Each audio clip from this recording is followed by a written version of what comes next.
And everyone can see my screen okay? No,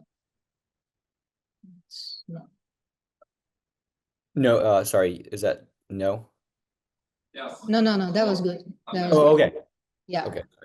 that was me on my end. Okay. Okay, so we're good to go.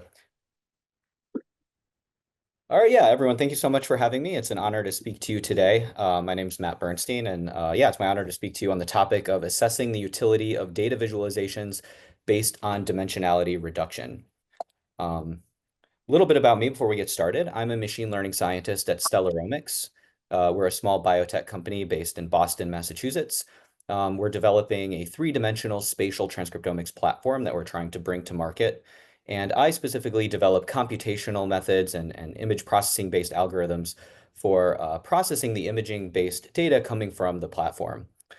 Prior to that, I was a computational biologist at Immunitas Therapeutics, where I worked on analyzing a lot of single-cell RNA sequencing and spatial transcriptomics data with the goal of discovering new immunotherapies for cancer. And I work at the intersection of biology and computer science. My training is in computer science. I did my PhD at the University of Wisconsin-Madison. And at a high level, I'm broadly interested in the applications of statistical methods and machine learning for analyzing single-cell and spatial genomics data. And so today I'm going to talk about visualizing high-dimensional data using dimensionality reduction methods. And so dimensionality reduction methods are a very popular family of methods for visualizing data using a scatter plot. And I'm going to first give an overview into what the dimensionality reduction task is. I'll describe some of the more popular methods, especially those used in single-cell RNA sequencing analysis. Um, I'm going to describe that these methods are facing some controversy, I would say, in the field due to the fact that they inevitably will they inevitably lead to figures that have some kind of information that's lost either through omission or distortion. Um, and that makes these methods kind of difficult to use and to interpret. And so next, I'm going to talk about a sort of probabilistic mental framework that I use for thinking about dimensionality reduction. I wrote a blog post on this sort of way that I think about these methods, and I believe the organizers of this event saw that blog post and invited me to speak about it. So I'm going to talk about that a little bit. And then I want to use that framework for addressing some of the criticisms that are being directed at dimensionality reduction and kind of try to help people kind of think about them, at least as far as I understand. And then lastly, I'll give some of my suggestions for using dimensionality reduction approaches. So first, let me give a brief overview of what dimensionality reduction is and some of the popular approaches. And before I do that, let me first define what I mean by dimensionality. So the dimensionality of data, or of given set of data points, is simply the number of discrete features or measurements that data is comprised of. And so it's very common to format one's data as a table or as a matrix, where the rows are the data points and the columns are the measurements or the features that were measured. And the dimensionality of the data would simply be the number of columns in that table. So here's a very small toy example where there are two columns, height and width. So this data would be said to be two-dimensional. And we can plot this data with a scatter plot without any distortion. We can plot it exactly with a scatter plot where the x-axis is height and the y-axis is width. But when you move beyond two dimensions, then things get a little bit more challenging to visualize, especially when you get into very high dimensional data, as is the case in genomics. So in the last 20 years, over the last, I'd say, few decades, advances in technology are enabling scientists to measure biological systems at an unprecedented granularity and scale. It's now routine to generate really large data sets, really large data matrices, where the number of rows and columns can be on the order of thousands and in some cases millions of dimensions long. So one can measure tens of thousands of genes as if one is using an assay that measures, say, something across the entire genome. One can measure hundreds of molecular pathways, millions of cells at a time. And when looking at imaging data, one can consider billions of pixels, where each pixel is associated with some intensity measurement. And so for the focus of the talk today, and as kind of the premier example of a high dimensional data type, I'm going to focus on single cell RNA sequencing data, and I want to give just a very brief overview into what this technology is. So single-cell RNA sequencing is a family of technologies that generates genome-wide measurements of gene expression in individual cells. The way that it works is you sequence the RNA in individual cells, and that will give you an estimate of the relative abundance of the mRNA molecules originating from each gene in the genome. And so the result of this is this high-dimensional gene expression vector, where the number of elements of this vector are the number of genes that you've measured. The number in RNA sequencing, it's the number of genes in the genome. And each element tells you the relative abundance of mRNA molecules originating from each gene. And so every cell is associated with one of these 20,000 or so dimensional vectors, 20,000 because there are 20,000 or so genes in the human genome. And it's common for data sets to have thousands to, in some cases, even millions of cells at a time. And so one can represent this kind of data as this large matrix or this large table, this gene expression matrix, where the rows say are cells, the columns are genes, and then each element of this matrix tells you the relative abundance of mRNA molecules originating from each gene in each cell. So when it comes to visualizing high-dimensional data, things can be a little bit challenging. But first, like we human beings, we're very visual creatures. We best intuit something when it can be visualized. It's very hard for us to really reason about really large tables of numbers. Um, but how do we visualize high dimensional data? And so there are kind of two, I would say, two kind of workhorse kinds of figures that I see in single cell genomics. The first is our heat maps, where essentially you just show the data table itself, but instead of showing numbers, you map each number to a color. And then it's common to then reorder the rows and columns so that similar cells and similar genes, say, are grouped together or clustered, forming these kind of blocks in the figure that show roughly the number of clusters and how your cells are clustering or even how your genes are clustering in that data set. And then another approach are to use scatter plots, where you reduce the dimensionality of your data down from the original space that the data resides in this case, 20,000 or so dimensions, down to 2 dimensions where it can be plotted in, say, in the scatter plot like this one, where each point represents a cell, and then the y-axis and x-axis are now these reduced dimensions of the data. And so for today, I'm going to talk about methods that produce the scatter plots, such as the one here shown on the right. And this is the task of dimensionality reduction. So we're given a high dimensional data point X that resides in some high dimensional data space. And then the goal is to transform each X into a lower dimensional data point Y such that it can be plotted in a scatter plot. So then the dimensionality of that reduced space is either 2 or 3. So in this case, I'm using 3 dimensions to represent the high dimensional space where the original data resides. And then we're trying to learn some transformation of the data so that we can then plot it in this 2-dimensional space. And there are a bunch of methods for doing this. So there's a very rich field of research, and there are a lot of methods out there. The kind of classical premier method for dimensionality reduction is principal components analysis, PCA, that I'm sure many in the room are very well aware of. As I'll talk about, this is a linear method. And so it finds a linear projection of your data down onto 2 dimensions. And then there's a large number of nonlinear methods that are out there. And today I'm going to talk about 3 methods in particular. I'll start with principal components analysis, and then I'll also talk about t-SNE and UMAP. t-SNE and UMAP, I would say, are the most popular methods in single-cell RNA sequencing for visualizing this kind of data. And these methods in particular, t-SNE and UMAP, are facing a lot of skepticism in the field. But before we get to t-SNE and UMAP, let me first start with principal components analysis. So PCA, as I mentioned, it's a linear method. So that means that it's finding a projection of the data from the high dimensional data space down onto 2 dimensions. And what it does, so yeah, so this figure on the right here, I'm showing the data points again in 3 dimensions to represent that high dimensional space. And it will project the data down onto a plane where the axes of that plane are the directions in the high dimensional data space with the highest variance, such that those 2 directions are orthogonal to one another. So what PCA is doing is it's finding an orthonormal basis for the data such that those 2 bases point in the directions of highest variance. And then that produces the scatter plot here shown on the right. And PCA, it's a classical approach. It's very well grounded mathematically and statistically. But when applied to some data sets, such as single cell RNA sequencing data sets, it often has a hard time finding structure that many in the field would expect to see in a low dimensional plot.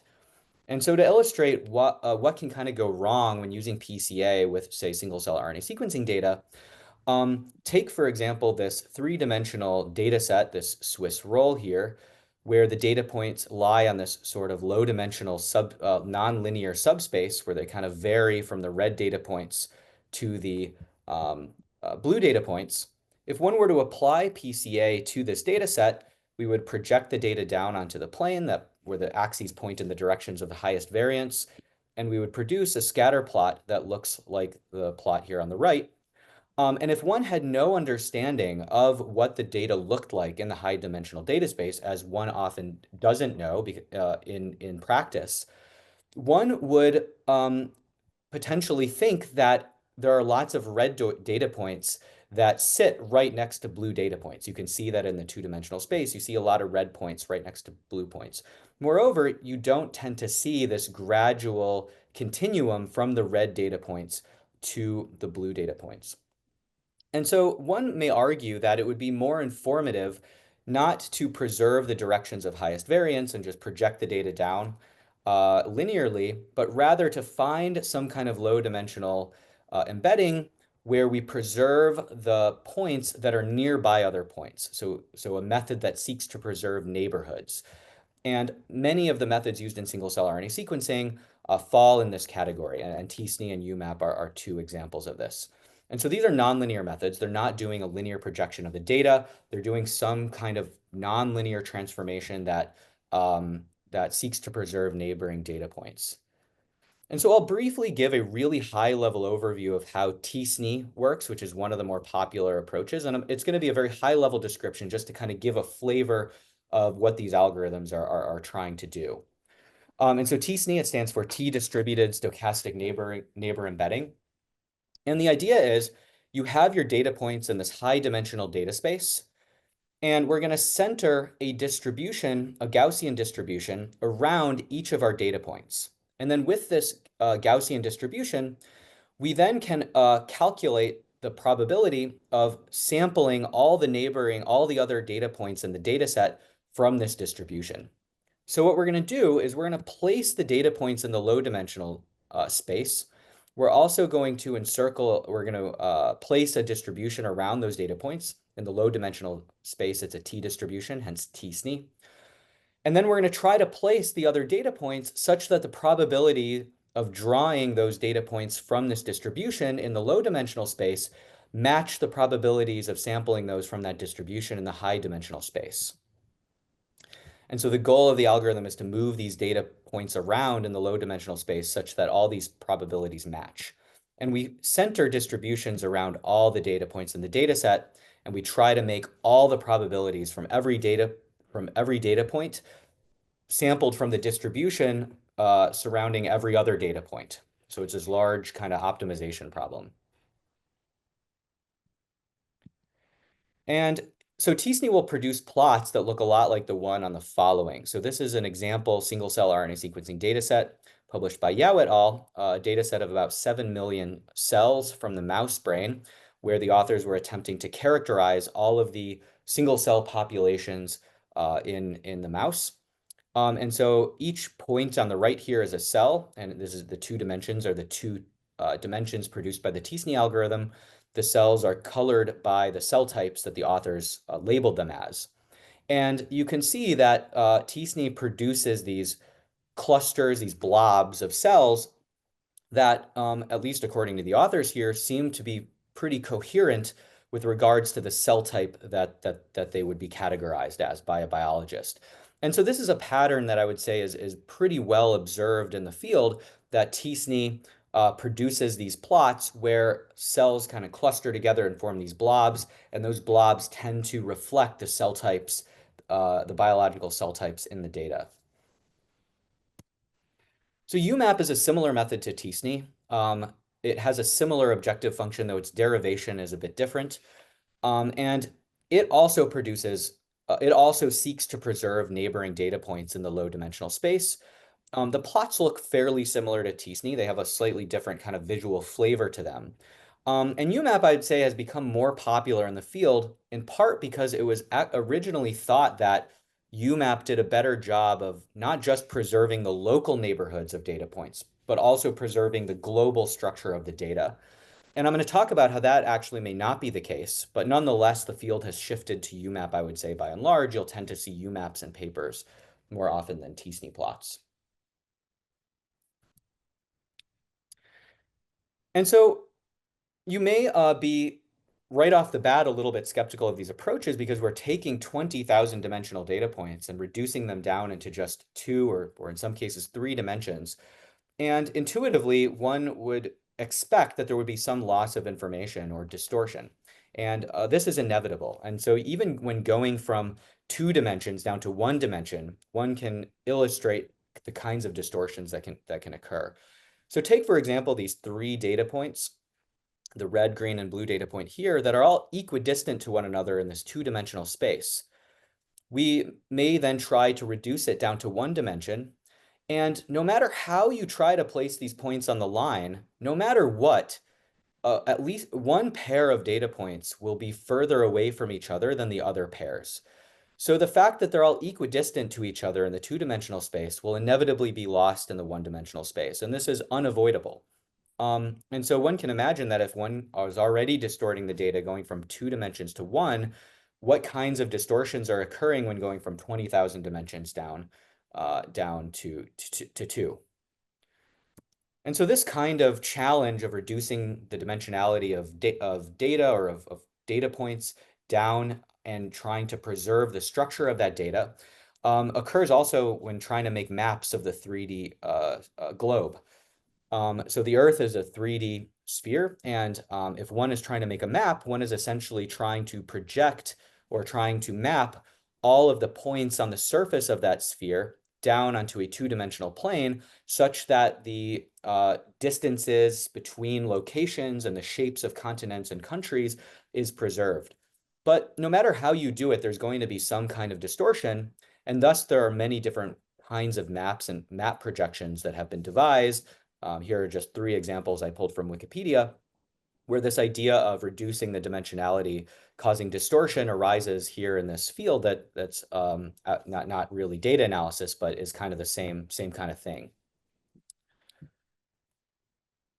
And so in order to understand the kinds of distortions, I'll kind of illustrate some of the distortions in the next few slides as just some examples.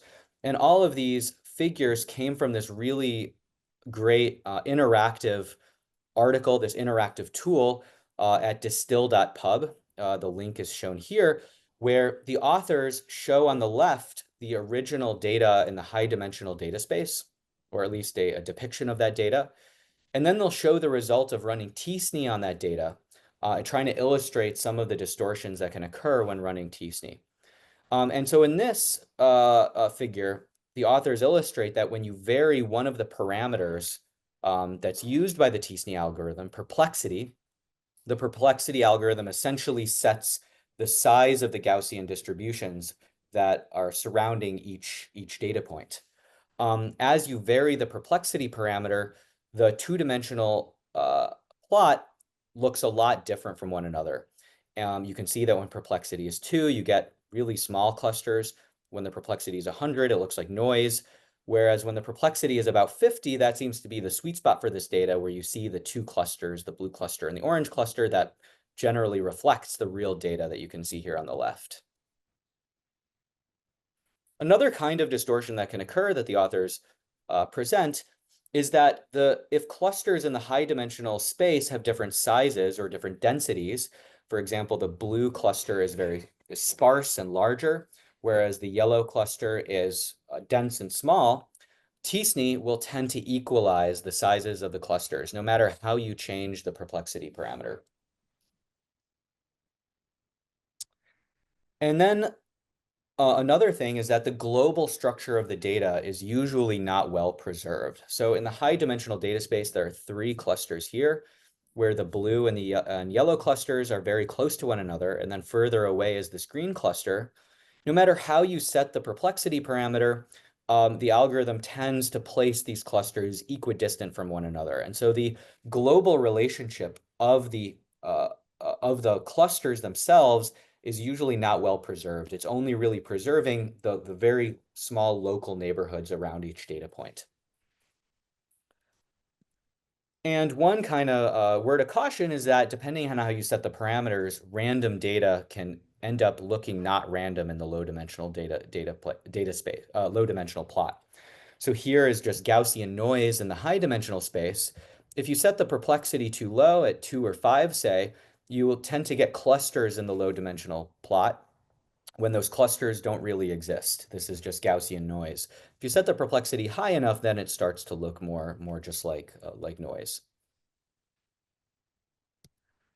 And so despite these distortions, users often build on top of these methods. So they'll run tsne or UMAP, um, generate a two-dimensional embedding of their data points, and then they'll layer some kind of analysis or some kind of visualization on top of that two-dimensional embedding. One example is an RNA velocity analysis. In RNA velocity, briefly, one uses the ratio of nascent RNA to mature RNA in order to estimate the change in the rate of transcription or the velocity of that cell in the 20,000 dimensional space, like where, not just where it sits in the 20,000 dimensional gene expression space, but also where it's moving. So every cell you can think of as having a vector pointing in some direction um, in that high dimensional data space. And it's common to create these UMAP plots where arrows are drawn on top of them, pointing in the direction in which the cells are traveling to. And I think it's a valid question to ask, are these methods trustworthy enough or solid enough to build on top of them, whether that's analyses or visualizations? Another example comes from this paper that I think faced a little bit of criticism that at least I saw that criticism on Twitter back before Twitter was X. And so this paper, the authors were analyzing zebrafinch songs, and they did a lot of analysis using UMAP. And I quote from the paper, to quantitatively examine the reliability of song spectrogram latent feature space, we calculated the minimal Euclidean path length. Matthew, can you just hold on for a bit? You're breaking off, and I'm not sure why. Oh, I'm sorry. Yeah, can you hear me now? Can you hear me? Can you try again? Yeah, sorry. Can you hear me? Hmm. Uh, Let's see. Can you hear me okay? yeah, yeah, we can't hear you right now. Hmm.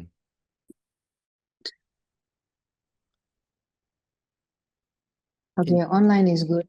It's only this thing here. I am going to. Can you try Yeah. again? Can you hear me now? This is too soft, right? This is too soft. So just a second. It's just here. It's the. Hmm? Think it's a bad internet. You think so? Yeah, I This think is your setup's okay. I think it's just you. okay. I'm gonna go back. That's why it's working for other people, but not. Not here. Okay. All right. Can you start again? Yeah. Can you hear me? How's that? Okay. All right. Hopefully it doesn't get distorted. Okay. Thanks. Thanks. Yeah, yeah, yeah. All right. All right. My screen is back. Yeah, so the authors in this paper uh, analyzed their data looking at the distances between clusters in the UMAP plot. But as I just described, UMAP and tsne both may not be doing a very good job at preserving the global structure of the data and the global distances between clusters. So this paper, at least publicly on Twitter, faced some criticism that UMAP was potentially not being used appropriately for this analysis.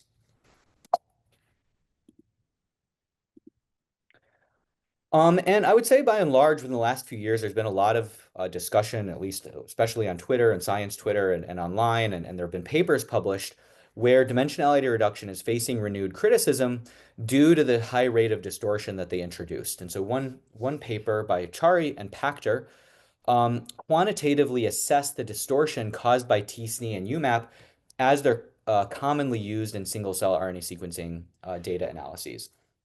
And the authors concluded, quote, extensive distortions and inconsistent practices make such embeddings counterproductive for exploratory biological analyses. And to drive their point home, the authors developed an algorithm called Picasso that's based on a variational autoencoder um, that enables a user to input some kind of like little image or a little drawing, in this case, this elephant, and it will project the data onto their drawing while trying to preserve distances between the data points. And so here you can see the cells are projected onto this elephant, and they did this analysis where they correlated the distances between data points on the elephant to distances in the high dimensional data space. And they found that distances were better preserved in the elephant than they were by t-SNE and UMAP. And so this is sort of a tongue-in-cheek, I think, approach that they use to just show like if you can project the data onto a drawing and do a better job than t-SNE and UMAP, then perhaps t-SNE and UMAP are not doing a good job at representing the data. And so far, I think in the last several slides, I've shown some of the criticisms, some of the distortions that these methods face. Let me now kind of take this try to present the other side to this that tries to show when these methods might be useful. And so I'll start with this paper by Laus, Behrens, and Kobach. And this paper, they published in response to Chari and Pachter, where they countered that the metrics that were used by Chari and Pachter were not really the metrics that were appropriate for evaluating t-SNE and UMAP specifically. So t-SNE and UMAP, they're not seeking to preserve all of the global pairwise distances. They're seeking to preserve neighborhoods. And so the authors argued that t-SNE and UMAP should be assessed using neighborhood-centric metrics. And what they showed is using such metrics, such as the accuracy of a k-nearest neighbor classifier at classifying the cell types in the data in the low dimensional data space, or on the ability for the low dimensional data space to accurately reflect the neighbors in the high dimensional data space, which from what I understand is this KNN recall metric. With these metrics and others that they show in the paper, t-SNE and UMAP do better than not just PCA, but also better than the elephant, better than Picasso, which the authors reproduced here. This tool that was created by Tyler Burns also shows how UMAP here preserves neighborhoods in the low dimensional embedding. And so the way that this tool works, it's an interactive tool where you can take your cursor and pan over the cells. And on the right, on the left, you can see that as the author is panning over the cells, the tool highlights in black the cells that are the neighbors in that UMAP space. So nothing really interesting on the left-hand side. It's just the neighbors, the k-nearest neighbors in the UMAP space. On the right, however, are the k-nearest neighbors when looking at the neighbors graph produced by the top 10 principal components. At least that's my understanding of what's being presented. And so you can see that that while the neighborhoods are not super tight on the right, they at least all tend to reside in the same cluster or in the same blob that you see in the UMAP plot. And so one can argue that at the very least, these blobs are likely fairly accurate depiction of the clusters in the data. And so if you're a user of these tools and you're not an expert into the foundations, the mathematics, and the algorithms, it can be kind of confusing on how to go about using these tools. If one listens to the skeptics, one may think it's best to steer away from them. Others who think they are valuable will say that they can show you interesting and true things about the data. And so I have this sort of probabilistic, sort of a mental framework that's sort of pseudo-probabilistic in a sense for thinking about dimensionality reduction that's at least helped me to kind of consider these approaches. And let me walk through this kind of framework. And it's a little bit philosophical, and I'm going to kind of build up the argument. I'm kind of starting with some really basic statements, but just kind of bear with me. I hope it builds up into the more interesting kind of idea. So um, I would argue that the primary output of a data visualization is not actually the visualization itself, but rather the output are statements or facts about the data. And when I say statements or facts about the data, let me be very clear that I don't mean statements about the world that from which the data describes. I'm not saying that cell type A expresses some gene more than cell type B, or that the drug had some effect. What I'm saying is that I mean statements about the literal values in the data table, the numerical values in that data table. And so if one considers a classical visualization method, that is a method not based on dimensionality reduction, here, for example, just a bar chart, I'm going to use this as sort of a toy example. Here I have 2 columns and 3 rows. There are 3 labels, A, B, and C, each associated with 3 values, 9, 2, and 7, that you can then just generate this really simple bar chart. And so some statements about this data, and this is very trivial, are as follows. So the A's value is 9 because the bar stretches up to 9 along the y-axis. A's value is greater than B's, or even more simply, there are 3 labels in our data set. C's value is more similar to A's than B's. All values are greater than 0. These are just some of the statements. And all of these statements are true because there's no distortion that's occurring. And I would argue that in a traditional data visualization, these statements are 100% certain to be true because of the fact that the mapping between the data and visual elements in the visualization are either one-to-one or linear. So in our example, distinct labels are associated with distinct bars. So there's a one-to-one mapping between the labels, the rows in the table, and the bars. The magnitude of the values are linearly related to the height of the bar. So there's a linear relationship between the value column and the height of the bar. And because all of the aspects of the data and the visual elements in the figure are either one-to-one or linear, all of the statements that one would make about their data are guaranteed to be true. And this is kind of a trivial thing to say, but what happens when we turn to dimensionality reduction plots? And so take the following example UMAP plot from a single cell RNA sequencing data set. And let's say we don't know what cells these are. They're completely unlabeled. This is our first look at these cells.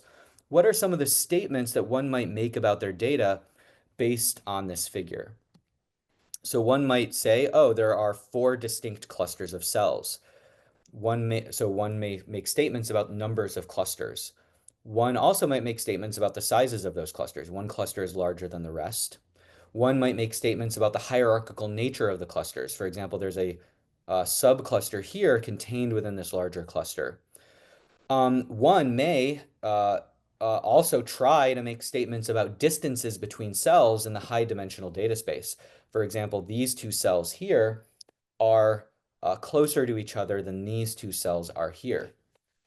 And I would argue that the key difference, at least when I think about dimensionality reduction plots, as they relate to traditional data, traditional visualizations, is that for some given statement S that you might make about your data, that is a statement about the literal values in your data table, in a traditional data visualization, the probability of that statement being true is 1, but in a dimensionality reduction plot, the probability of that statement being true is less than 1.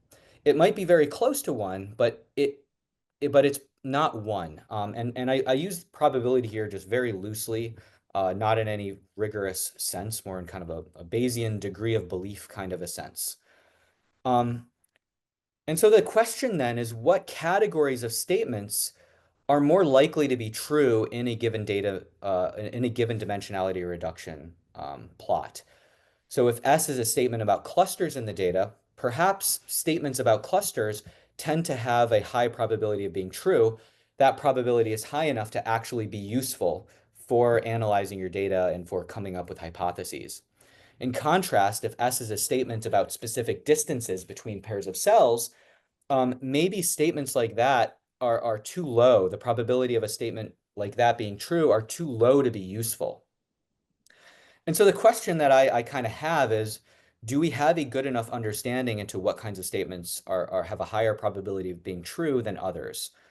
And so now I want to kind of dive into some of the criticisms of dimensionality reduction using this framework and kind of reframe some of these criticisms. I'm going to try not to straw man these criticisms. I'm going to try to present them as I see them. And as far as I've read and have observed, there are three kind of main criticisms directed at dimensionality reduction methods. So the first is that the distortion caused by popular methods like t-SNE and UMAP are too severe to be useful. The second is that maybe they're useful, but we don't understand them well enough. We don't know what inferences can be drawn reliably from these plots. And that gets back to this slide here. We don't know what statements are more likely to be true and what statements are less likely to be true. So we don't have, these plots might be useful, we just don't know how to use them. The third criticism is the most extreme, but I am somewhat sympathetic to it, is that any visualization in which there is any uncertainty around what it says about the literal values in your data table should be avoided. So you should only use traditional kinds of visualization methods where there's a one-to-one or linear mapping between the values in your data and the visual elements in your figure. So I'll start with this first criticism. Distortions caused by popular methods like t-SNE and UMAP are too severe to be useful. And so here, I don't have a good answer to this question, but I do think that the question boils not down to how much do t-SNE and UMAP distort the data, but rather how much do these methods help or mislead users in practice in the field. So coming back to my assertion that statements about the data are the primary output of a data visualization, we should be evaluating these statements. And so I would argue that, let me go back here, that papers like this one by Chari and Pachter, where they quantitatively assess the figures themselves, while such studies are very useful and very valuable, very interesting, in my opinion, as a user, I don't think they necessarily get right to the heart of the matter of whether or not, despite the distortions, whether or not they are tending to mislead or help users in practice. And so I'd be interested to see a user study, and I'm by no means an expert on at all on how to conduct such a study, but I'd imagine you can do something like gather volunteers, say scientists, to look at a UMAP plot. Each comes up with some statements about the data, and then we can assess the fraction of statements that are right or wrong and try to categorize what kinds of statements, what categories of statements tend to be more right versus what kinds of statements tend to be wrong. And it might be the case that users are using these plots appropriately, and the kinds of statements that they make tend to be true, whereas statements that tend not to be true are rarely actually made by users in the field. But I'm not sure.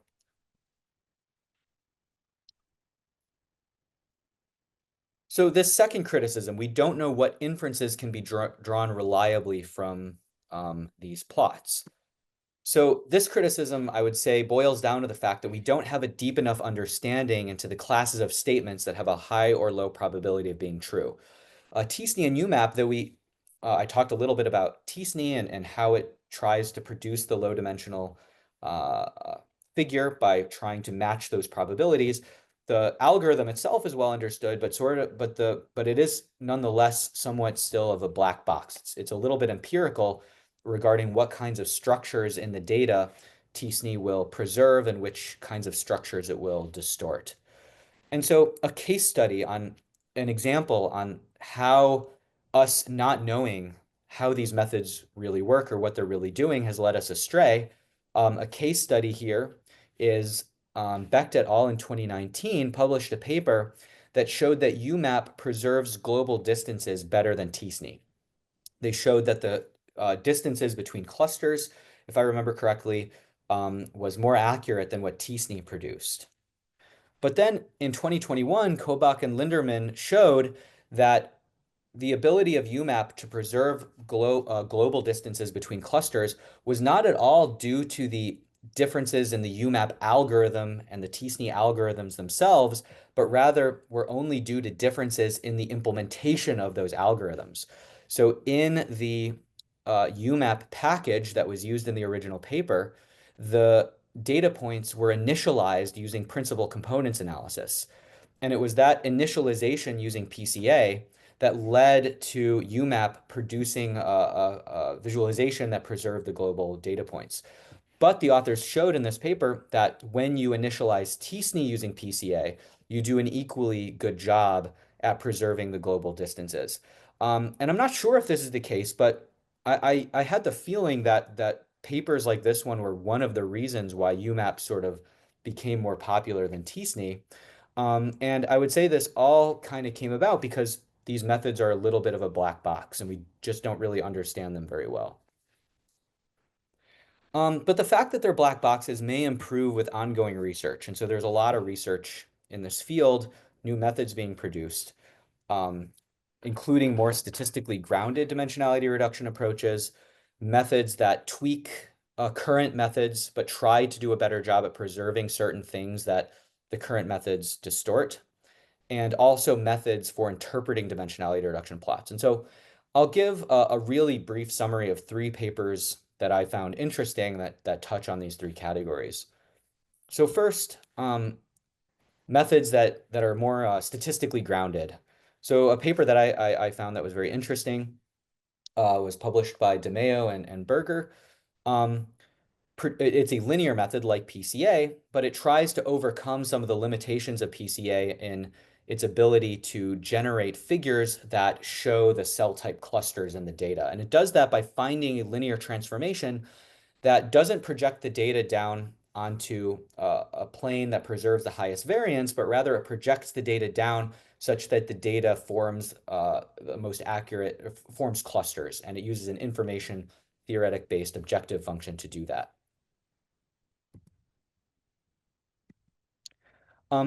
Second, there's work being done in the field to try to correct for the tendency for certain methods like t-SNE and UMAP to distort the data in ways that it's well known to do.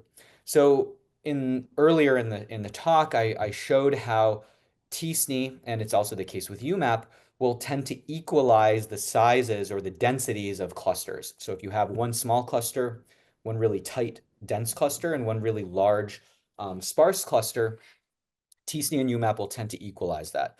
So the authors of this paper, by Narayan, Berger, and Cho, this tool called DenseMap, seeks to preserve the density of the data.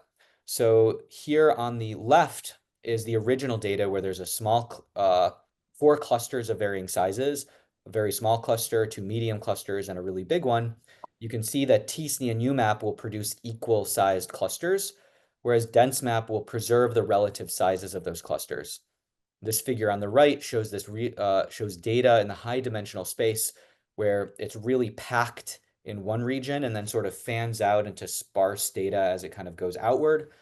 t-SNE and UMAP will equalize the distances between the data points, forming this sort of smear, where DenseMap will preserve that structure where it starts very dense and sort of fans out into more sparse data. And then lastly, this tool SCD'd, published by Chia, Lee, and Lee, uh, isn't a dimensionality reduction method in and of itself, but rather it's a tool for helping users interpret dimensionality reduction methods. And it does so by highlighting cells in the t-SNE or UMAP plot that may have dubious embeddings. That is, the neighbors of those cells may not be reflective of the neighbors in the original high dimensional space. And the way that it does that is it computes distances to each cell's neighbors in the low dimensional space, and it also computes those distances in the high dimensional space.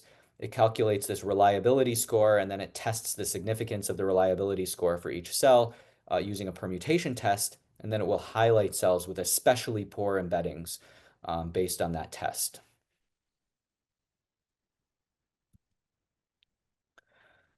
And lastly, the last kind of criticism, which I would say is the most extreme, is that any visualization in which there is uncertainty around what it says about the data should be avoided. And this may sound extreme, but I am sympathetic to this argument.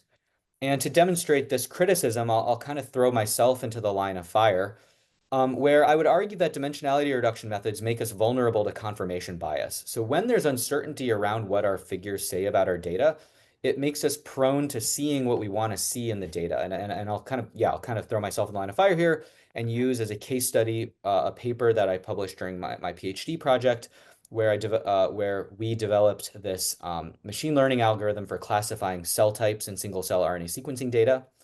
And this was back when there weren't very many automated approaches for classifying cell types in single cell data. And as one of the analyses, and it wasn't a major analysis, and it was by no means the only piece of evidence that we used to assess the accuracy of the algorithm, but one of the smaller analyses we did use was UMAP, where I quote, we said, Cello annotated many of these cells as alpha cells, which is plausible owing to both their close position to annotated alpha cells according to UMAP, which is known to preserve some level of global structure in high dimensional data. And then I believe we cited that very paper that I mentioned that claims that UMAP is able to preserve the global structure of the data. And so I'm not saying that the statement is either right or wrong, but I do have to ask myself, reflecting back on it, was I seeing what I wanted to see, in this UMAP plot? And when we all create these kinds of plots, I think it can make us vulnerable to confirmation bias, to seeing what we want to see, supporting our preconceived notions of what the data should be telling us.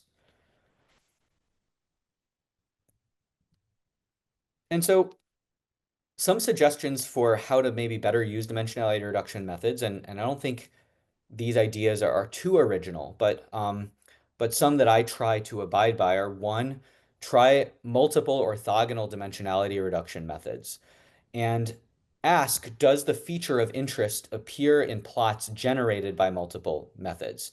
If it does appear in multiple orthogonal approaches, that leads a little bit more credibility to that structure actually being true in the high dimensional data. Of course, I think, always confirm hypotheses generated by a dimensionality reduction approach using a statistically grounded and ideally non-visual method. And then third, I would also say be cautious building on top of these approaches. So any visualization or analysis that builds on top of t-SNE or UMAP or any of these other nonlinear approaches that are not very well understood, I think are at risk because that foundation is a bit shaky. And to illustrate this very first point very quickly, here I plotted a single cell RNA sequencing data set using 6 different dimensionality reduction methods. This is a single cell data set produced by Paul et al. Of differentiating immune cells in mice. And I plotted these cells using PCA, t-SNE, UMAP, a force-directed layout, an algorithm called FATE, and SCA, surprisal components analysis. And what you can see in the plots, the cells are here colored by the cell types as annotated by the authors. They all tend to form this kind of branching structure, where at the apex of the kind of branching, you see this pink cluster, which are these myeloid erythroid progenitor cells, if I remember correctly. And it looks like they're kind of all the cells are sort of branching out from that stem-like population, which would indicate potentially that these cells are differentiating. Like if one didn't know the biology of these cells, one may hypothesize that they're differentiating. And given that this kind of structure is appearing in all 6 plots, I would maybe give more credibility to this hypothesis. One thing to keep in mind, though, is that I think it's important for all the methods to be orthogonal to one another. When I say orthogonal, I mean orthogonal in approach or orthogonal in concept. And that is not actually the case here. So TSNE, UMAP, FATE, and the force-directed layout are all based on the k-nearest neighbor graph. So TSNE, while it doesn't explicitly use a k-nearest neighbors graph, implicitly it is. And so one may argue that these four methods are not truly orthogonal, and likewise PCA and SEA are both linear projections of the data, though they're different linear projections. One may argue they're also not necessarily orthogonal. So nonetheless, yeah, so I think one has to kind of keep all these things in mind when they're looking at these figures, and then of course confirm any hypotheses using alternative approaches. And yeah, so that's all I have today. I don't have, unfortunately, any super strong solutions for how to use these figures other than what I described. Hopefully, this kind of way of thinking about them has helped me at least. And in summary, I would just say, so humans, we're very visual creatures. We favor our vision for intuiting reality, and I don't know if visualization methods are going to be going anywhere. Dimensionality reduction methods seek to reduce the dimensionality of the data while preserving the structure of that data so that it can be visualized in a scatter plot. But because we're reducing the dimensionality so heavily, some aspect of the data will be lost, either through omission or through distortion. Because of this distortion, dimensionality reduction methods are facing a lot of criticism. And I presented this sort of probabilistic, so to speak, framework for thinking about these kinds of methods, which I kind of use when I use them. And with that, yeah, thank you so much. I'm happy to take any questions, and I'm looking forward to the conversation. Thank you, Matthew. So I'm going to open up the next few minutes for Q&A. Gregory. I just wanted to say, first of all, that was a fantastic talk. Thank you. I understand your confusion and skepticism around the 2019 Becht paper talking about the global structure and that it was almost like an advertisement for UMAP. I just wanted to say it kind of was because it's by the makers of UMAP. Okay. Yep. Yeah. Thank you. I think I did remember that, but I think yeah, lost track of that. Which can explain quite a lot, I think. Yeah. Anyone from the virtual audience? Hello. Someone from the virtual, yes. Safat, go ahead. Can you guys hear me? Yes. Yeah, we can hear you. Okay. Yeah, sorry. Yeah, it was a fantastic talk, and I really learned a lot about dimensional reduction and the limitations to it. One thing I wanted to ask was, what is your opinion about all of these like variational autoencoders or all other like deep learning methods that try to reduce dimensions? Do you think those perform better or worse than these TSNE and UMAP methods? Or if there's any benchmarking out there that has kind of looked at this? Or would you recommend those over these traditional Yeah, ones? I'm familiar with those approaches. I'm not an expert in them, but my understanding of them is that categorically I wouldn't say they're very different from TSNE or UMAP in the sense that they're also sort of black box in the sense that they are placing the data points in the low dimensional space to optimize some objective function. And that objective function might make intuitive sense, but the sort of emergent qualities or properties of the figures that they produce, as far as I know, are also not super well understood. And so they may do a better job at preserving some aspects of the data structure than TSNE or UMAP. I'm not familiar. There are a lot of benchmarking methods that may show that they do a better job, or there's all We're kinds of. going to get this fixed during the break. Yes, sorry. Yeah, you just keep breaking off, but it's fine. We'll get someone to look into it. I think it might be the internet connection, or it might be that. So There's a question. yeah, I'll take his question and then we'll look into the question on chat. Thank you so much. That really clarified the answer. Thank you. Thank you, Safwat. Thank you. Okay, good. Matthew, great talk. My question is just, you mentioned at the beginning of your talk that you're working with 3D spatial transcriptomics. And I'm just curious if you could talk a little bit about your project. Yeah, so that's the work being done at Stellaromics, the company that I work at full time. So the company is trying to bring StarMap to market. Oh, StarMap is a spatial sorry, transcriptomics. sorry, Matthew, can you just repeat that few seconds back? Yeah. So the 3D spatial transcriptomics is the work that Stellaromics, the company that I work at full time, is working on. So we're trying to bring StarMap to market. StarMap is this assay for doing three-dimensional spatial transcriptomics. And so it is a hybridization in situ hybridization followed by imaging-based assay, similar to MERFISH, MERSCOPE, or Xenium. But it works in 3 dimensions using tissue clearing. It embeds the tissue in hydrogel, clears out the tissue, and then images it using confocal microscopy. And then it's able to, we're able to measure the 3 dimensional spatial location of the detected mRNA molecules. All right, thank you. Thank you, Matthew. I'm going to read the questions on Zoom. So Yu Chen asked, could you go back to one of your first slides and talk about the differences between UMAP and TSNEs? Yeah, let's see.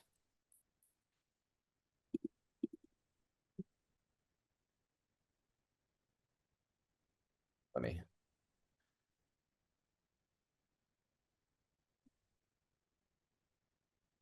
Yeah, so the difference between TSNE and UMAP, so I have a much better understanding of TSNE than I do UMAP. The mathematical foundations of UMAP are, to be honest, over my head. It involves category theory and some really, fairly esoteric topics. My understanding, though, is that the objective function that UMAP derives is pretty similar to TSNE's, despite having a very different mathematical foundation. So unfortunately, I don't fully understand the mathematical foundations of UMAP. Though T-SNEEZ is a little bit easier to understand. It's based on that statistical model that I described, where you center those distributions and try to match the probabilities by minimizing all of these Kullback-Leibler divergencies. So yeah, I'm not sure if you have a more specific question, I can try to answer it, but unfortunately, because of my lack of understanding of UMAP, yeah, it may not be as much help.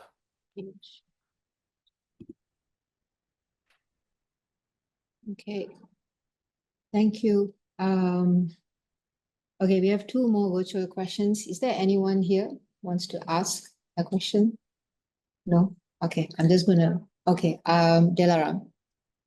So yeah, thanks again for the great talk. It was one of the best I've heard in emission reduction, so thank you again. The question that I have was about the metrics that are often used in benchmarking these methods. So you showed, I guess, two papers that some of the metric, like the differences between the metrics were kind of like where the authors were arguing whether or not the initial paper was valid. So I've personally seen a lot of clustering-based metrics for evaluating the emission reduction methods. I'm not sure if it's the best approach to kind of evaluate these methods. I was just wondering, what are your thoughts on that? Yeah, so the paper that used the k-nearest neighbor based metrics for evaluating are probably close to the clustering based metrics. The issue with using clustering based metrics is that it requires knowing the number of clusters in the data, which is in and of itself also a fairly undefined problem.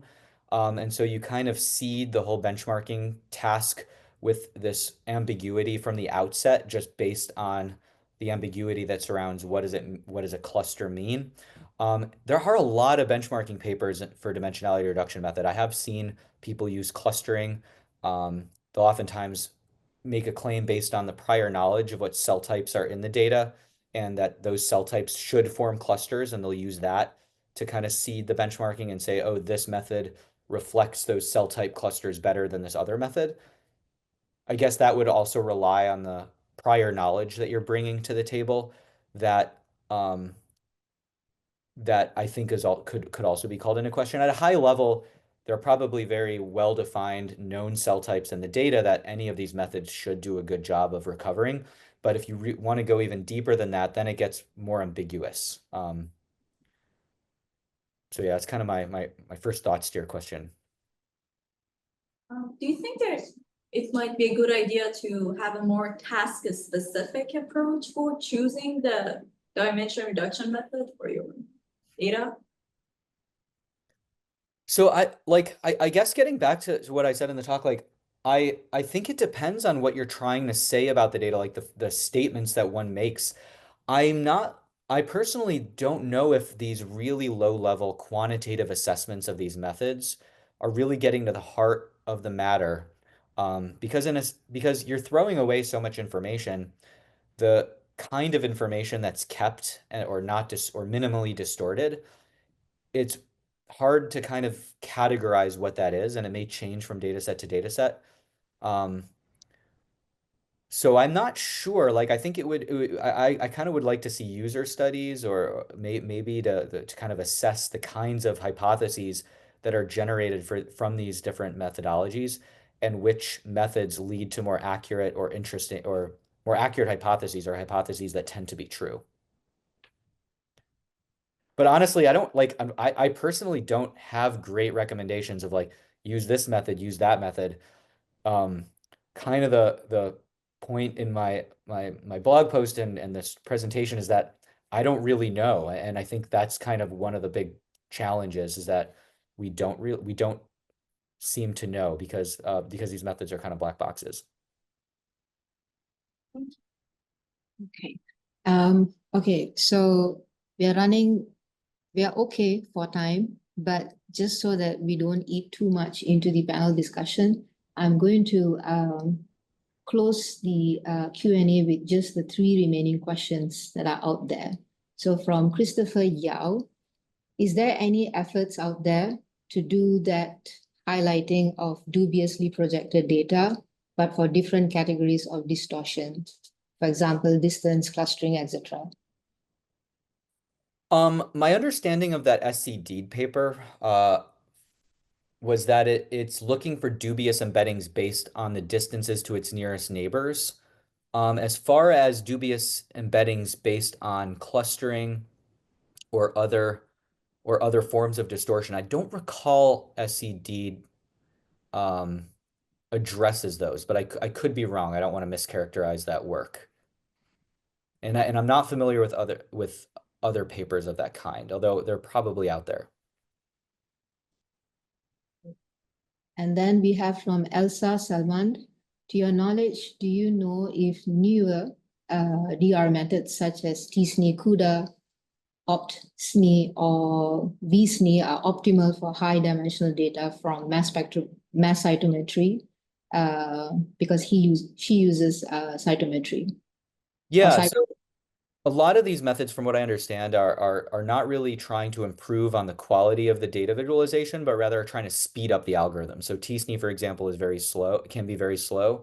And there's a lot of work on trying to speed these methods up for really large data sets, such as the kinds of data sets that one would produce from mass cytometry data. But I don't recall that these methods like tsne, CUDA, and optsne, I thought that those were more speeding up the algorithm rather than improving the nature of the embeddings themselves. But again, I could be incorrect about that. Thank you. And then, okay, I'm going to skip over Yu Chen because I've already asked the question.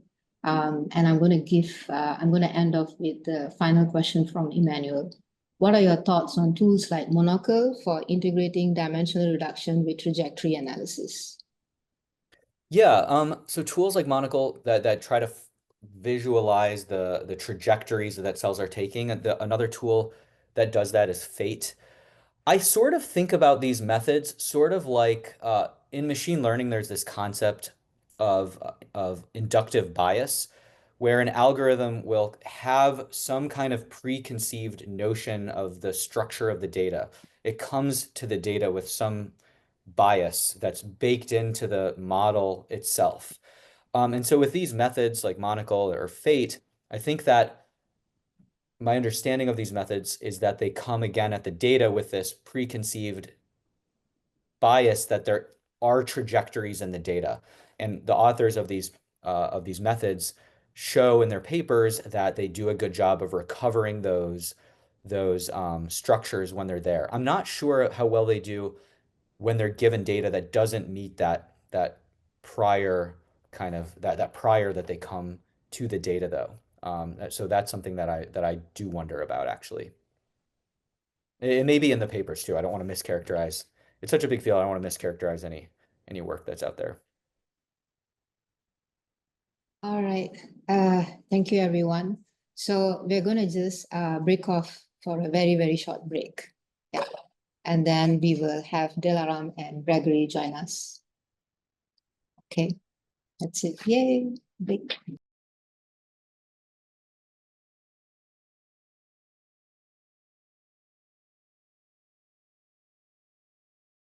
All right. That one just needs to go up. Okay. So we can start the panel discussion, but I think it's going to be more like another round of Q&A. But so the thing for the panel discussion is really right to kind of drive the field forward. So just to give you like an example. So what did I do? I have a lot of things here. Oops.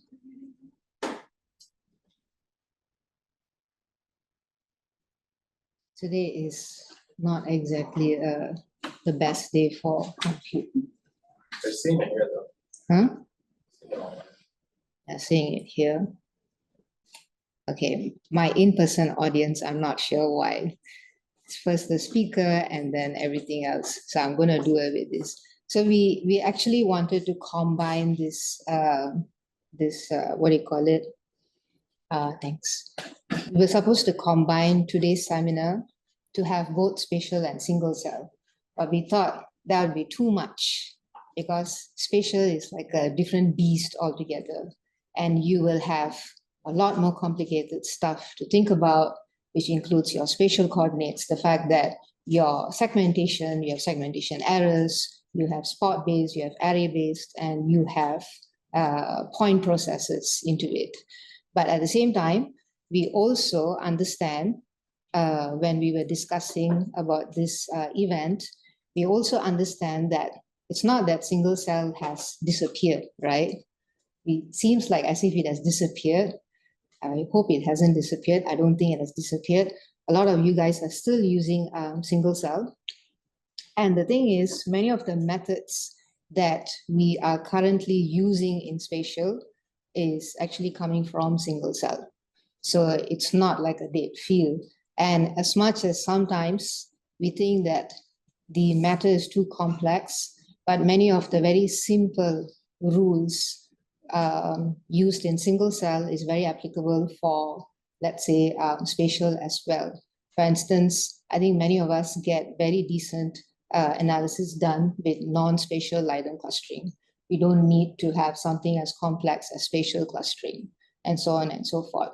But one of the things about this field, about dimensional reduction and visualization, that always bothered some of us is the fact that there's too much of arguments and very little, discussion or work being done to actually educate people on how to use these tools properly. So for instance, you have all these chatter on Twitter, all right? And there's a lot of name calling and arguments, but the thing is, what we really need to drive things forward is actually to have an understanding of how to use dimensional reduction and visualization tools. You know, it's not like a hard and fast rule. So that's the purpose of this, next event here. It's more of a discussion. If you want to argue, that's really by all means go ahead, but just, you know, be respectful. That's all. I mean, we are all scientists. I think we all tend to disagree with each other every single day, but I think that's fine, you know, as long as you have a logical proposition to move the field forward, which is what this today's talk was all about. and the next event is all about. Yes, and I know that, okay, fine. Maybe the people on Twitter won't agree with me, but that's fine. I'm not a big fan of Twitter anyway, which is X. So yeah, so without any delay, we're going to open it up to the audience first, right? And if you have a question or a discussion point, you can start. I would also encourage the panelists to start.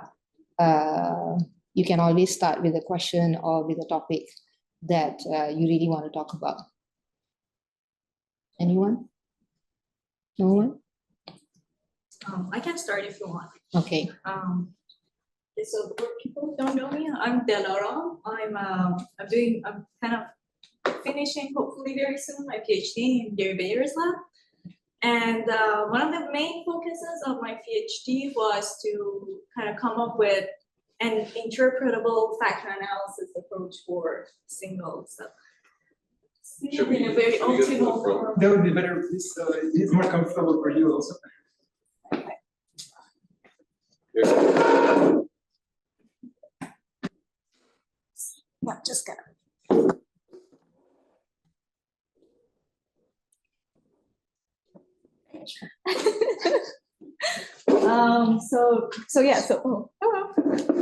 One of the things that I was particularly interested in was interpretable factor analysis.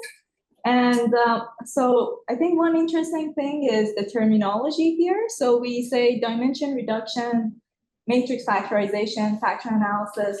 So these are all very like similar concepts. And the thing is all these methods have been kind of historically developed in different fields, and they have some of them converged into the same ideas. So that's where some of these, different terminologies are coming from. But essentially, what I was interested in is that can we use like a method like PCA or NMF or ICA or many other these kind of dimension reduction or factor analysis methods to kind of understand what are the main sources of variability in the data and be able to interpret it. So like actually explore the data and gain some biological insights.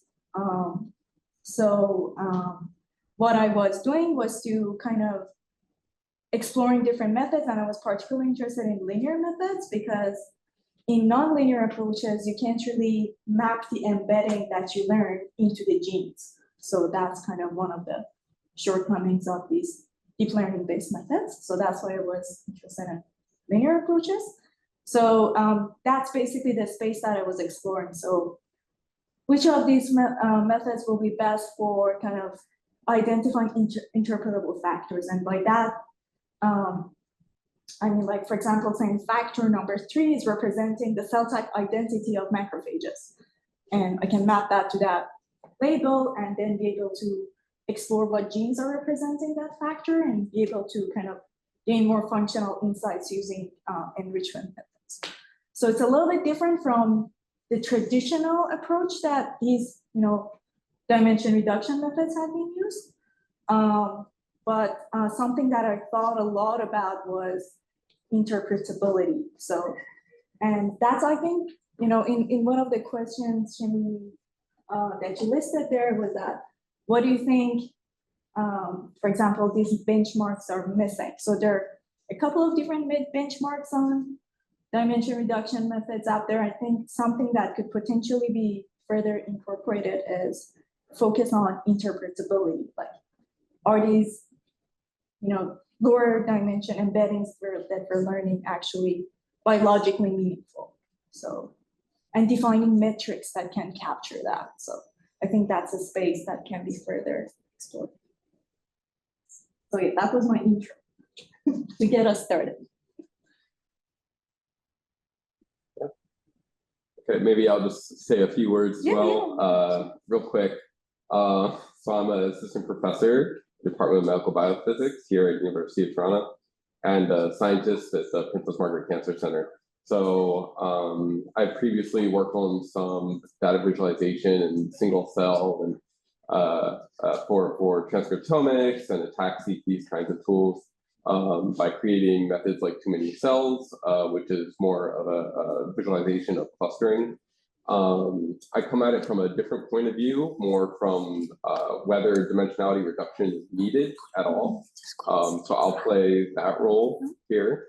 But in terms of answering your question or providing some insight there, I agree. I think a lot of the benchmarks for these kinds of methods can improve in a variety of ways. For example, they can be more explainable in terms of what features are contributing to these different, summarized dimensions or transformed dimensional space, but also the validity of a lot of them. We've seen already, Matthew did a great job showing two of the benchmarks that are existing for neighborhood kind of and cell type clusterings.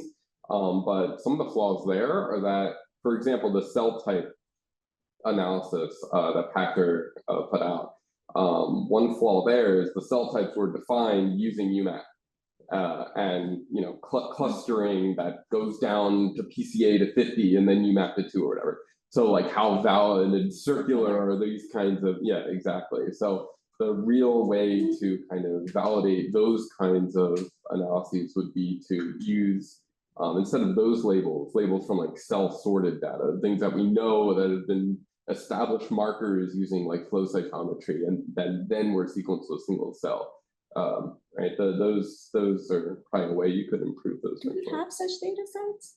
There are a few out there. Unfortunately, you'd probably have to do data integration in order to like get them into the same like into the same data set and then run all these algorithms. Then you have an issue of batch effects. So then that unfortunately it's not an easy solution, but it's something that can be done. Yes. Okay. Just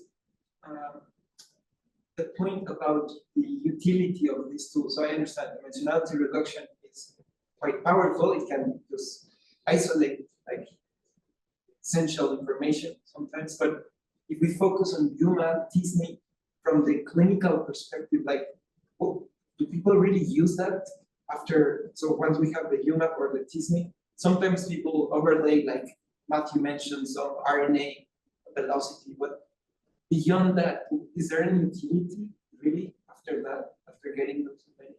That's my question. Should I start? Okay, so that's a great question. Okay, so in my experience, one issue, and I think like in Matthew's talk, he provided a lot of great examples, is over-interpretation of these visualization is a major issue. So a lot of the things that I've seen that has caused problems is the assumption that when two different cells are more distant from each other, it's representing like similarity or dissimilarity in terms of transcriptomics or like some biological function. And I think that interpretation is not reliable, and that has been explored for both TSNE and UMAP. I personally still use these visualizations initially just as a data exploration medium and just to see what's out there, and it provides some sort of intuition.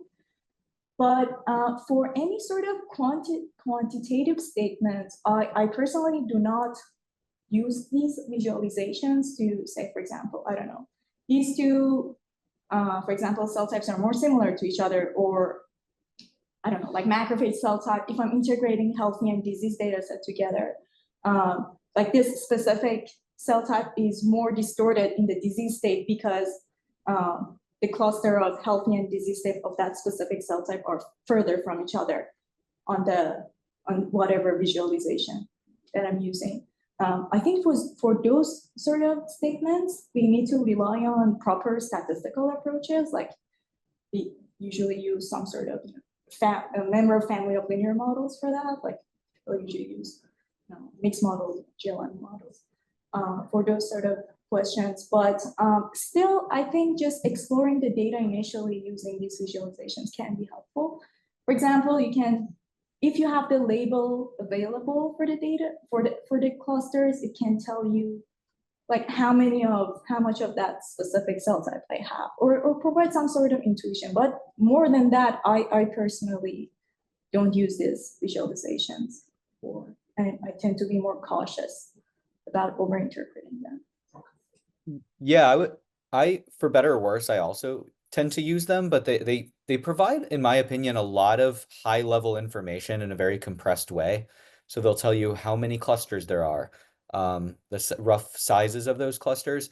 And I think they also can like tell you roughly whether something is really strange about your data or whether it looks mostly kind of within the bounds of normal. Like if you ran a single cell RNA sequencing experiment and something went really wrong, you're not going to produce the kind of canonical looking kind of figure.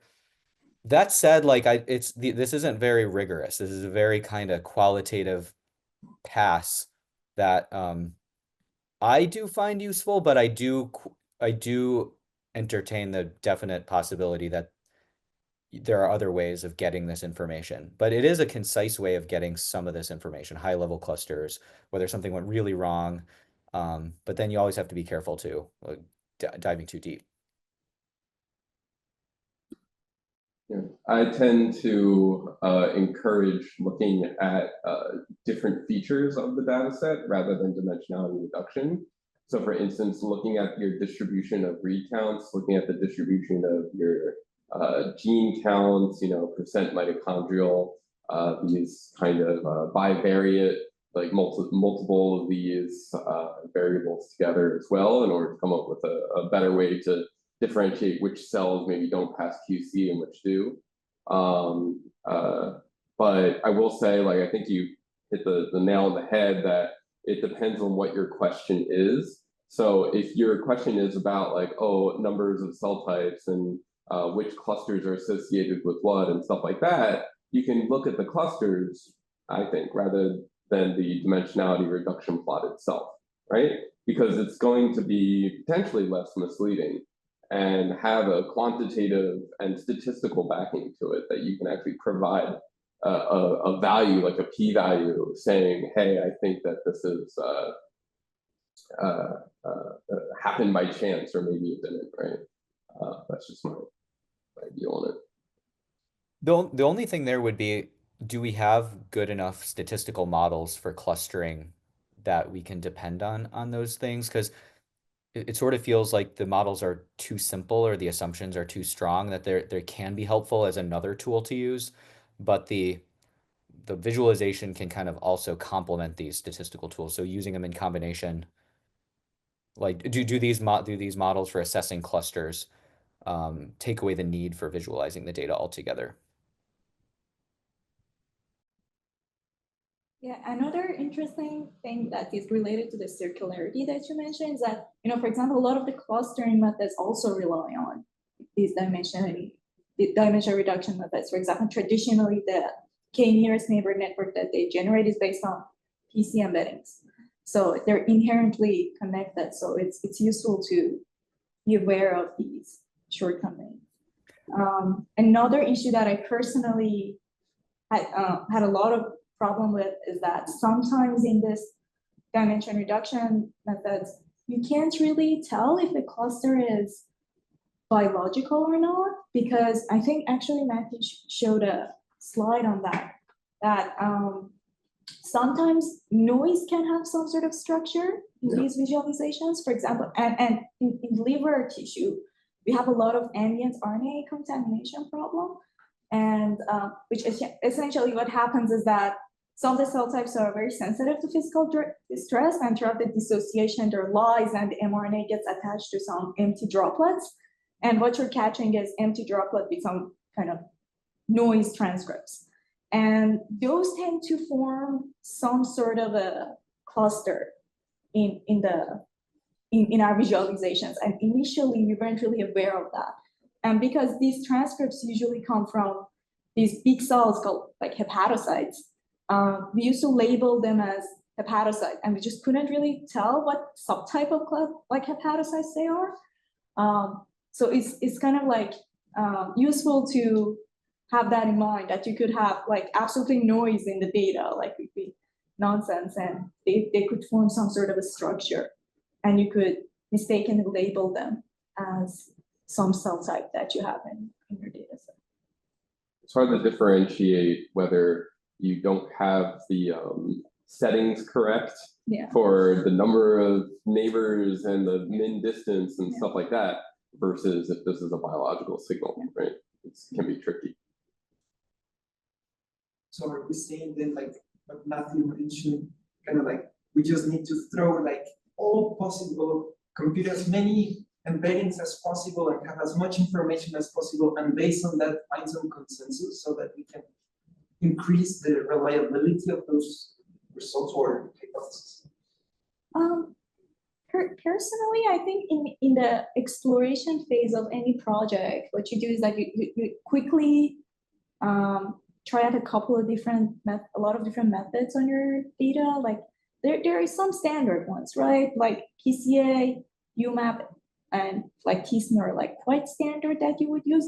Depending on the biological question, there might be a lot of other like dimension reduction methods out there that might be relevant to, for example, if you're handling developmental data and you're particularly interested in like differentiation. I think FATE is particularly good for that. I don't know, and there are benchmarks for that. Like, and I'm not fully updated on what's the best current practice, but yeah, I think initially it's just a good idea to quickly like apply these methods, and then in the next round of analysis, spend time on playing around with some of the hyperparameters, see which one.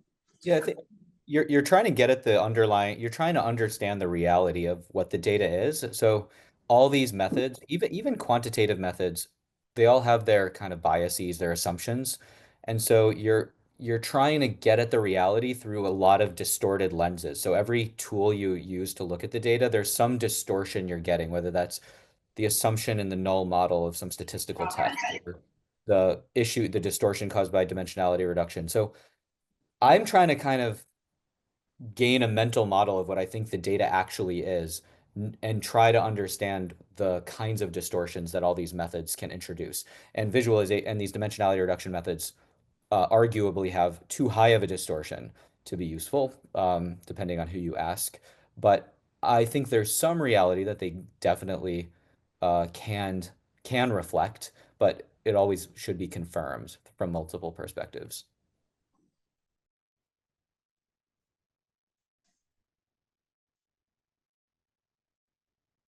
The problem is because even when I first started, is that there's no clear distinction between visualization and dimensional reduction.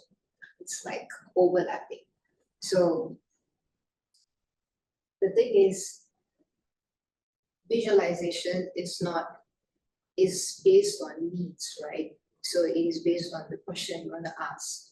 I think everyone kind of knows that, but everyone feels that you need to use UMAP, you need to use t-SNE, which I think is wrong. So there is like, so let's say coming from someone who is very, very novice, who's just a novice in this, right? So the thing is, how do we, is there like an underlying, let's say, pressure, let's say, for everyone to use UMAP or t-SNE, do you think? And how do we, because we're not going to make any progress if we don't overcome that barrier. And I mean, of course, you can't exactly argue with the reviewer, but we have to start somewhere. So that is one aspect, right? And then the other aspect is there isn't really, unless you actually, like at least in my experience, until I actually sat down and did that literature review and skimmed through the available visualization methods, and then convinced myself, oh yeah, these are other methods I can use, I would have, the natural gravity is towards UMAP, t-SNE, or a heat map, right? So the thing is, I think it's also a problem of education. That's what I'm trying to say here. So the thing is, how do we have that education? How do we give that education? In most workshops, people are still teaching you to use the UMAP or the TC. So the thing is, how do we encourage that? You know, like how do we make people understand that this is why you do dimensional reduction, and based on the results of that, you have a certain analysis, you have a certain, let's say, subset, all right, like a profile, and you want to visualize that now. And visualization is just like Matthew said, it's just a representation, right? But I think sometimes I feel the generally for those of us who perhaps don't really understand it, we think that because there is all this underlying mathematics involved in T-SNE or UMAP generation, we think that is analysis. You know, so we stare at UMAP. I mean, I've done that, right? And we stare at it and we try to interpret it, but a visualization method or profile is not for interpretation. It's just to represent something that you have already interpreted, right? So how do we actually pass that across? Because I think that message is not being passed across. And it's not enough. I mean, if every single workshop is going to have that standard process, then we're not breaking, you know, we are not encouraging, like even your paper, right? Which uses factor analysis, right? It's a very logical process or to actually use if you actually have a specific decomposition of your cell types that is required. But we are not encouraging that. So if people are not getting educated or the awareness is not there, then we will always continue to bias ourselves towards these tools, you know. So how do we bridge that, and why is it that we're not adopting anything new, even though we know that we need to adopt something new? I've seen this bias quite a lot. I've seen people where they were presented with two visualizations, almost spring, which is a great tool, that showed a correct, you know, like what was expected by the biology that's known within the field, relationship between a developmental cell and UMAP, which was showing an incorrect, you know, we assume, relationship, but they would push for the UMAP because it's, you know, that's what maybe the reviewer would accept, for example. And it's not ideal. It's obviously it's not what we would want, but you're right. There's this huge inherent bias. And honestly, I think the only way is for people to really understand how the tools work, right? If they don't know how these methods are actually making everything, they'll read these papers and say, oh, you know, this is better than TSNE because it maintains the global and local structure, whatever. Because whether that's actually true or not, based off of the mathematics, is, you know, doesn't matter. It's what the language is, right? So I really think the best way is to learn how to use it.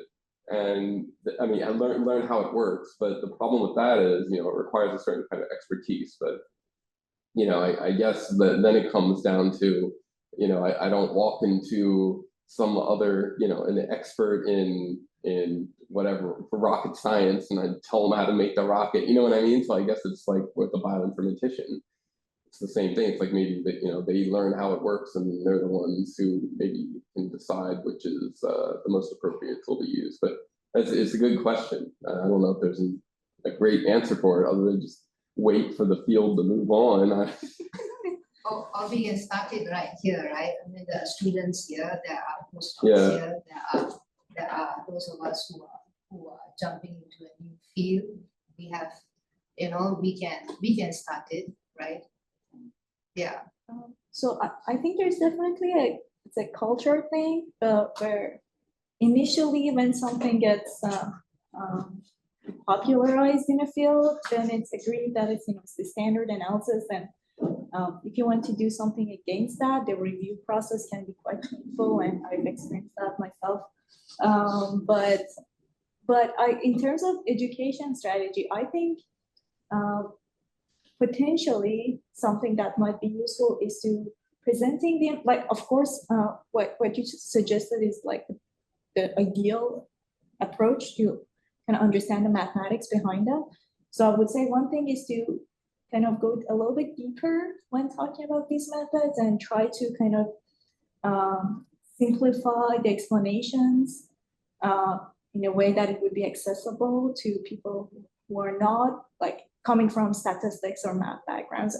For example, I think Matthew did a wonderful job with explaining TC. And so something similar to that, and kind of incorporating that in the curriculum of workshops and courses. Another thing is kind of presenting these ideas as ongoing debates and discussions in the field rather than facts that, you know, this is like the standard way of doing this. Instead, presenting them like people have these ideas and, you know, there are papers that are arguing about this, and, you know, maybe you can work on this as, you know, like would be the next paper who tries to solve this problem. So that's I also think like an uncomfortable truth is that there's not really a right way to do an analysis. Like we can drive cars without knowing how the engine works because the car will work and you give the interface, which is the steering wheel and the brakes and the gas pedal, and it will work. But with a single cell like RNA sequencing analysis, it's all pretty empirical and all the methods can fail in ways that we don't really fully understand because they're not super grounded in the statistical processes or the biophysics of the data of how the data is generated is not well modeled. So knowing how the tools we have work can help do the analysis, and it's hard to communicate that clearly. There are like common steps that tend to work more often than not, and those are kind of become the standard approach that's used in like a tutorial or a workshop. But I just also wonder if the field's just too immature to like kind of teach a layperson how to do it in a general way and such that they'll reliably be able to make the most of their data and do the science they need to do. Yeah, I think that's also a great point because, you know, for bulk RNA-seq analysis, I think we have converged into a relatively stable way of, you know, what are the best practices. We're just not there with single cell yet. Okay, so I agree with that, but in a way, right? So yes, I agree that sometimes when we have not reached that plateau point yet, right? So we haven't reached that stability, but we may never reach that stability because now we have single cell and suddenly we have spatial and there are 10,000 spatial, and then Matthew's gonna come up. Matthew's working on 3D spatial, so it's going on, and then VR, AR, and, you know, stuff like that. But maybe, so the thing is, maybe it's not so important to reach the plateau or to reach that homogeneity or that what do you call it? I don't know, a constant. Maybe that's not important. Because I think if that happens, then we all stop doing science. Oh, no, Some new field will come up. yeah, right. I think it's also a mistake to just assume that there is an answer, a single pipeline for every single data set, right? Yeah. Each one's gonna probably need some kind of tailoring one way or another with actual biological controls in order to see if you're doing the right thing or not. Right? So following up on that, do you think that we have become too stagnant in Yes. Computer.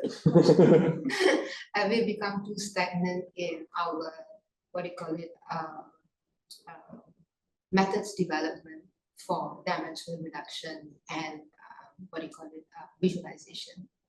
Have we just become so convenient? You know, no one wants to question TSNE, UMAP, PCA.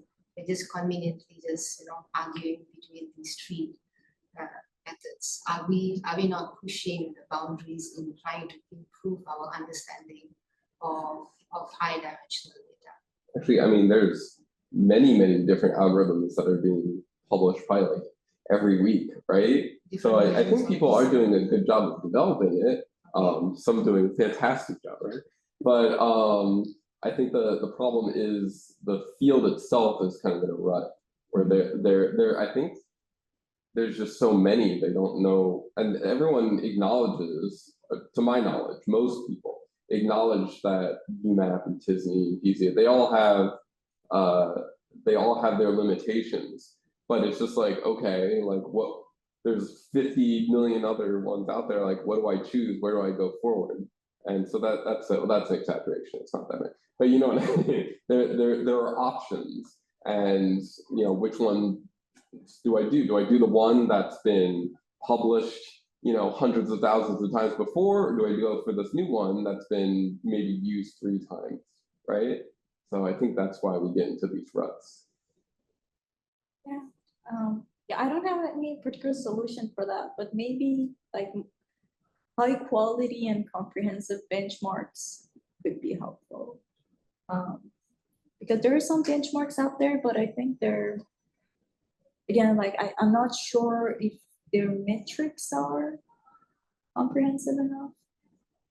And also like the data sets that they're using, that also could be improved. Like that's a very interesting data set that you mentioned, that, you know, the cells are sorted and we know the actual answer. These are separate data sets, Yeah, unfortunately. That's the problem. Yeah, that's another. No, but that's a really good point. Actually, I think that might be the answer, right? If you get third-party benchmarking of just like, if you get paper after paper after paper of different independent groups showing over and over the superiority of these other tools over, I think that'll actually change that'll push the needle a little bit.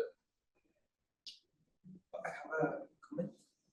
Just that you asked for a potential solution to this stagnation problem, and I think because we have, I mean, the community has become so complacent with, okay, either TISNI, UMapp, or let's say PCA. So I think that one of the first steps would be to increase the degree of diffusion of the shortcomings of those tools, right? Really make it accessible to everybody, and then to stress on it either in even different workshops at U of T, like teaching classes, regardless of the field they come in, like, oh, dimensionality reduction, these are the most common tools, these are the shortcomings. And if we just hammer that again and again, hopefully then people will start thinking, okay, yeah, there's so much work to do, right?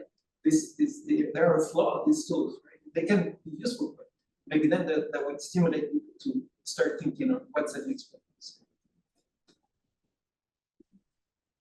Yeah, and going to the stagnation, one big problem in just the development of computational biology tools, bioinformatics tools, is that the ground truth is never really very firm. So any kind of like most analyses are circular to some degree, because you're either going based on some biology that's overly simplified, or you're using the result of something that was derived from some other computational tool.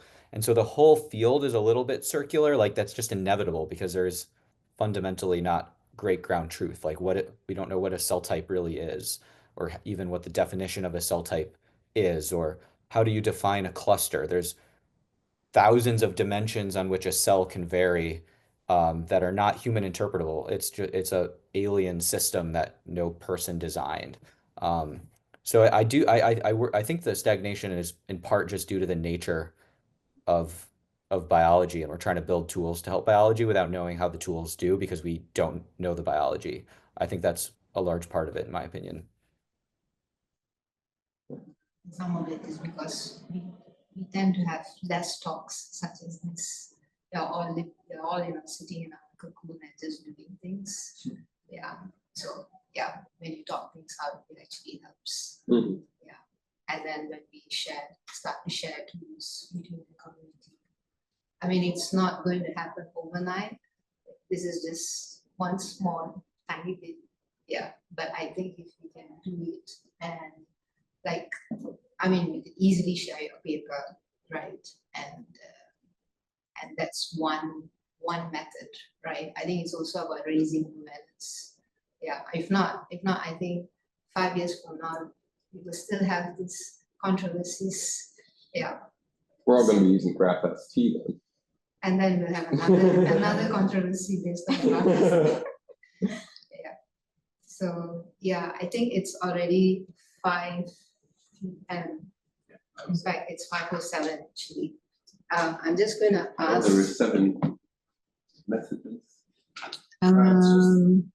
Oh, it was all the compute stuff, the issues that we were having. Okay.